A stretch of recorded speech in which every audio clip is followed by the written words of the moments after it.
Jam Master Jay used to always just give me advice, man. Like, where I live now is actually close to where they're from, and I moved out there like 20 years ago, like not even 30 years ago, and I used to run into Jay all the time. And Jay was like my boy. Like, every time he see me, yo, Craig, yo, what you doing, man? You need. So it wasn't like wild stories, but they always were like mentors to me. Even DMC for that matter. Like, to me, they're the greatest group ever because they made this all possible for us. Like, to bring it to the mainstream, Rolling Stone and all of that. You know, what I learned from Jam Master Jay when he always like stopped and talked to me, he always talked about finances, like, yo, pay your taxes. And I didn't listen. So, but he didn't have to say that to me. These dudes were superstars, you know what I'm saying? I was just coming up, but he'd always bend my ear and tell me stuff like that. So it was more like financial stuff because, you know, they had been there and back as far as money goes. And he used to be like, yo, you good? You know, so I just always appreciated it, man. Rest in peace to JMJ, man. Nah, I didn't see Russell a lot. Russell was like out of our tax bracket by the I didn't see Russell a lot, you know what I mean?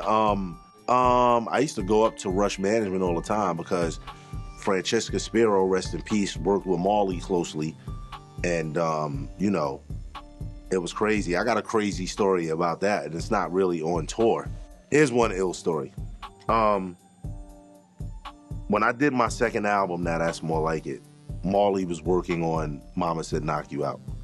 And I used to steal copies of the song just to play in my car. And one day I was outside this club called Kilimanjaro, and I saw Q-Tip. And he gets in my truck, and we listening to LL's album, Unreleased. And who walks up to the car? LL. I think I hit the volume button before he got there, but me and Tip were like, phew, good Lord. Marley would have killed me if he knew I had these songs back then, but I used to copy them because they were so dope to me. I had them like a year before they came out. That's like an ill story. I almost got caught. I wouldn't bootleg it, but I almost got caught previewing people's albums when I shouldn't. I mean, it's not any ill stories. Marley's work process was annoying to me, man.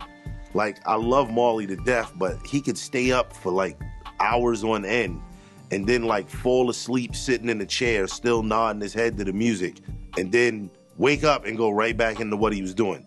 But what I respect and appreciate about Marley is he taught me how to be very, very time managed in the studio. You know what I mean? Like, he was like probably one of the first dudes to have an SSL board in his house, and then he kept his old studio in another room. And if you came into the big studio and you weren't ready, he'd send you to the B room. That taught me how to like not take forever in the booth and have my shit together before I got to the studio. So